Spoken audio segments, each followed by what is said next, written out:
우리의 삶 속에 위대한 믿음의 사람들을 우리는 보게 되어집니다. 자주 보기는 참 쉽지 않은 것 같지만 그래도 종종 위대한 믿음의 사람들을 우리 주변에서 보게 되죠.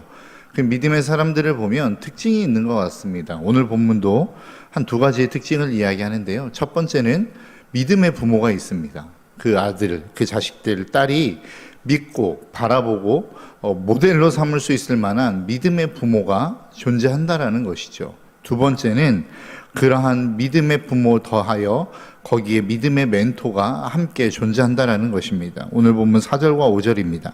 우시아가 그의 아버지 아마샤의 모든 행위대로 여호와 보시기에 정직하게 행하며, 그러니까 아버지가 있었어요. 그가 모델로 삼을 만한 아버지가 우시아에는 있었다라는 것이죠. 두 번째 5절입니다. 하나님의 묵시를 밝히 하는 스가랴가 사는 날에, 그러니까 스가랴가 하나님의 뜻을 분명히 알고 하나님이 그에게 계시해 준 말씀들을 알므로 말미암아 끊임없이 우시아에게 그 하나님의 말씀을 전해주고 제공해주는 믿음의 멘토가 있었다라는 것입니다. 이 두 가지 조건이 늘 갖추어질 때에 위대한 믿음의 사람이 탄생하는 것 같습니다. 저와 여러분들의 삶 속에, 그리고 우리의 자녀들의 삶 가운데도 이러한 만남의 축복이 있으시기를 주님의 이름으로 축복합니다. 여러분들이 귀한 믿음의 부모가 되어 주십시오. 여러분들의 자녀에게, 또 여러분들의 자녀뿐만 아니라 이 교회를 다니고 있는 우리의 다음 세대들에게 본이 될 수 있는 귀한 믿음의 부모가 되어 주시기를 주님의 이름으로 축복합니다. 또 그 아이들을 말씀으로 잘 가르치고 말씀의 기준을 잘 제시해 줄 수 있는 저와 여러분들의 삶이 되시기를 주님의 이름으로 축복합니다. 그렇게 살아가는 우시아를 향하여 하나님께서 축복하셨습니다. 강성하게 하셨습니다. 오늘 본문은 그가 사는 날 동안 여호와를 찾을 동안에 형통한 삶을 살았다라고 이야기합니다. 오늘 본문 6절, 8절이죠.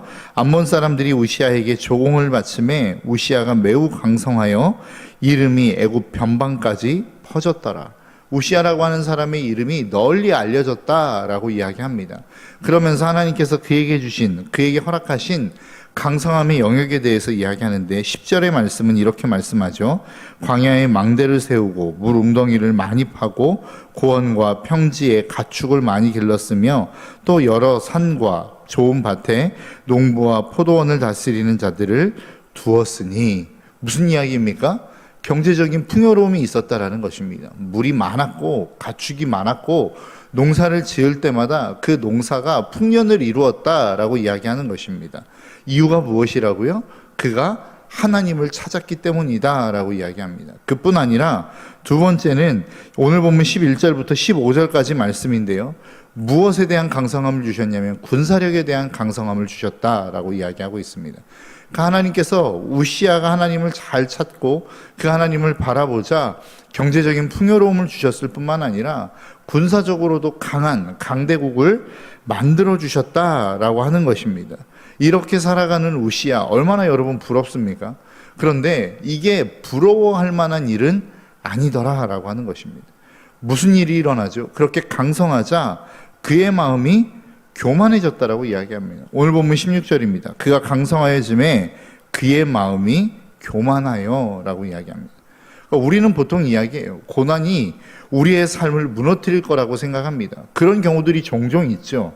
그런데 어느 정도의 믿음만 가지고 있다면, 내가 어느 정도 하나님을 바라볼 수 있는 믿음의 힘이 있다고 한다면 사실 고난은 우리의 삶 가운데 큰 문제가 되지 않습니다. 왜냐하면 고난이 다가오면 우리는 하나님을 바라보기 때문에 그렇습니다.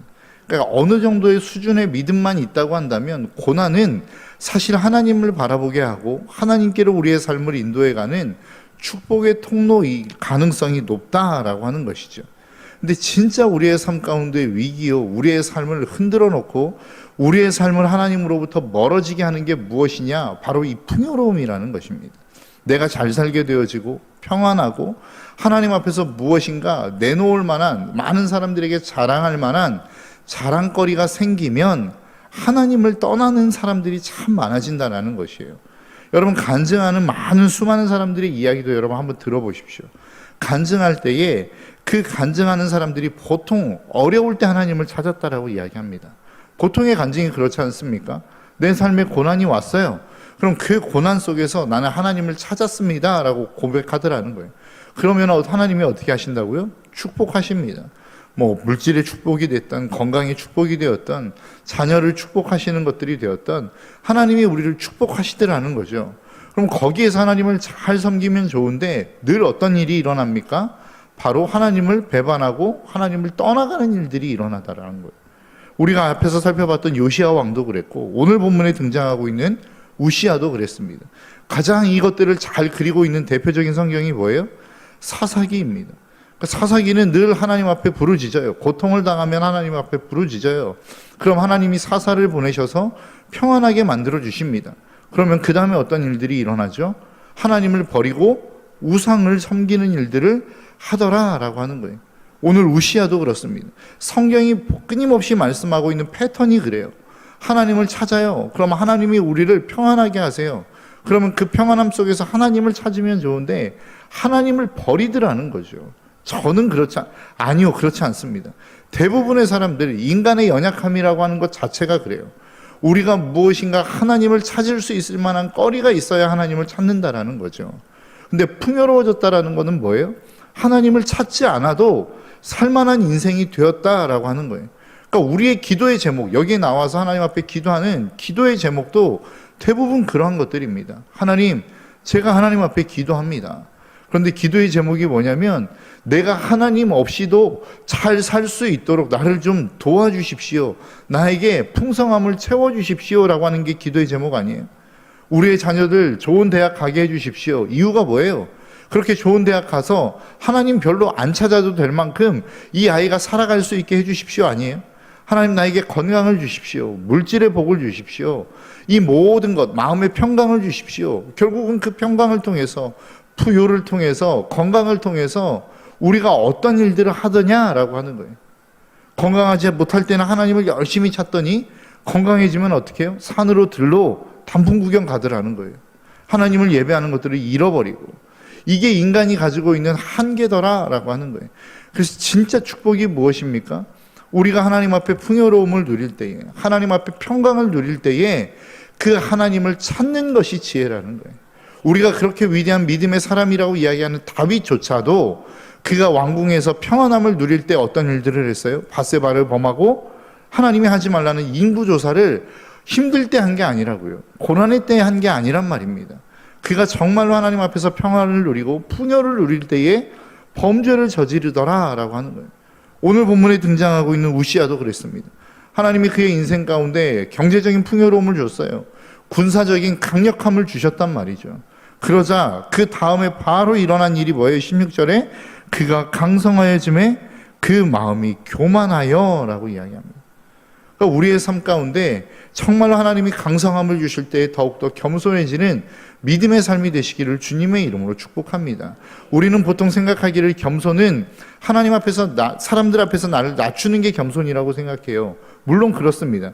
그런데 그것은 현상일 뿐입니다. 왜 우리가 사람들 앞에서 내가 강성해졌음에도 불구하고 낮아질 수 있느냐? 하나님 앞에 서기 때문에 그렇습니다.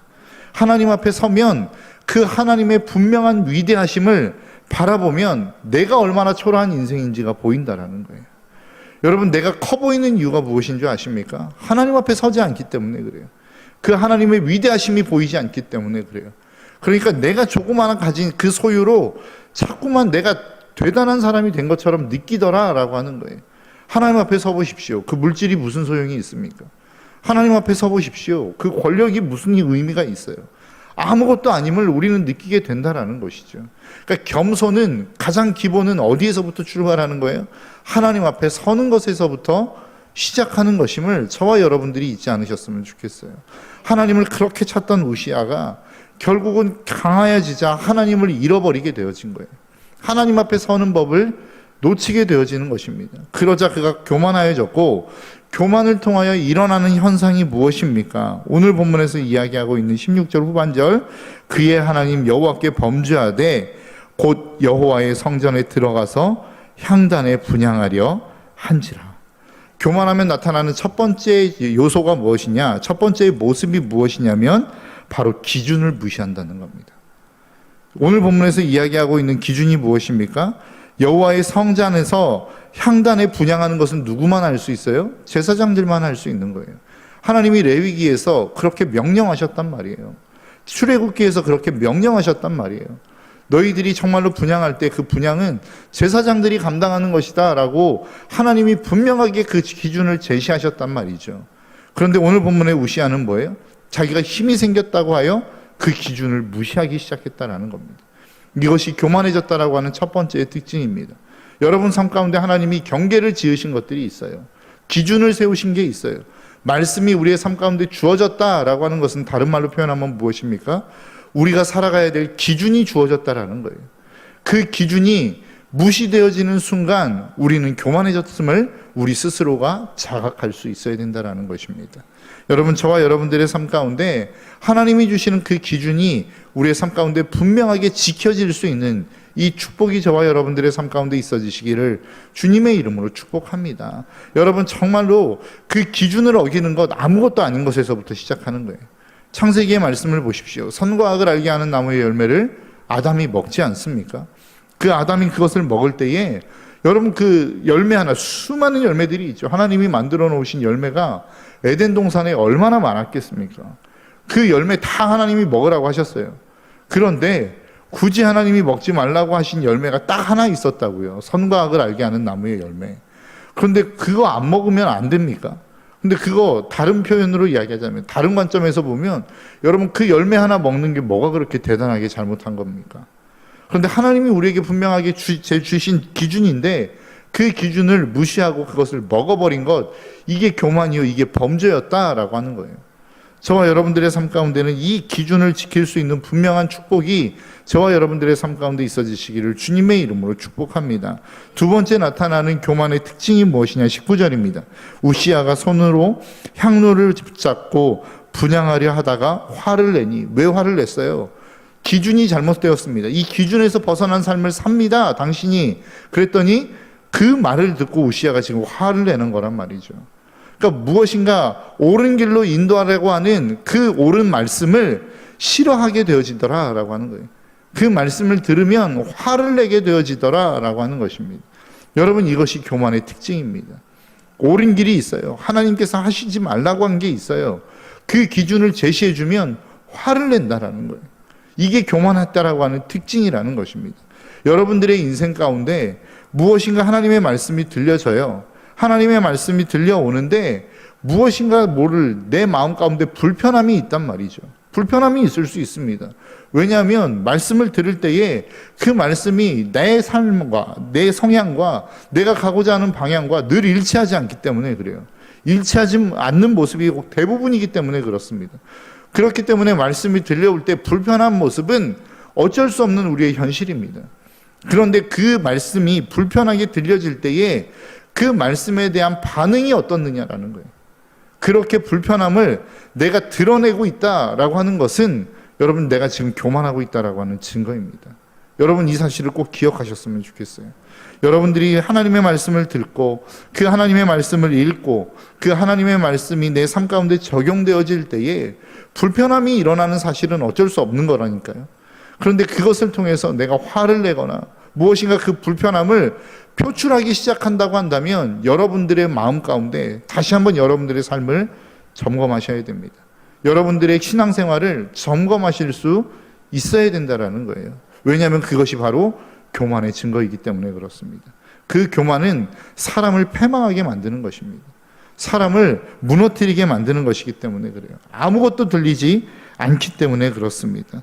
날마다 저와 여러분들의 삶 속에 우리의 하나님의 말씀이 들려질 때에 그 말씀을 아멘으로 받아들일 수 있는 저와 여러분들의 삶이 되시기를 주님의 이름으로 축복합니다. 이것을 가능하게 만드는 것은 무엇입니까?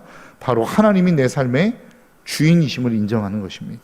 내가 이 세상의 주인이 아니라, 내가 내 삶의 주인이 아니라, 내가 내 가정의 주인이 아니라, 내가 이 교회의 주인이 아니라 하나님이 주인이심을 인정할 때에 그 주인이 이끌어 가시는 방향대로 우리는 이끌림 받을 수 있는 인생이 되는 것이라는 거죠. 이게 겸손이라는 것입니다. 무엇인가 내가 허리를 많이 숙이는 게 겸손이 아니라, 굽신거리는 게 겸손이 아니라 분명한 내 삶에 있는 기준을 지키는 것. 그래서 그 기준을 힘써 싸워서까지 지키는 게 겸손이라고요. 여러분, 저와 여러분들의 삶 가운데 이 겸손이 다시 한번 우리의 삶 가운데 회복되어지시기를, 그래서 날마다 하나님이 주시는 이 형통함과 이 평강을 우리의 삶의 자리 가운데 지키며 살아갈 수 있는 저와 여러분들의 삶이 되시기를 주님의 이름으로 축복합니다. 기도하겠습니다.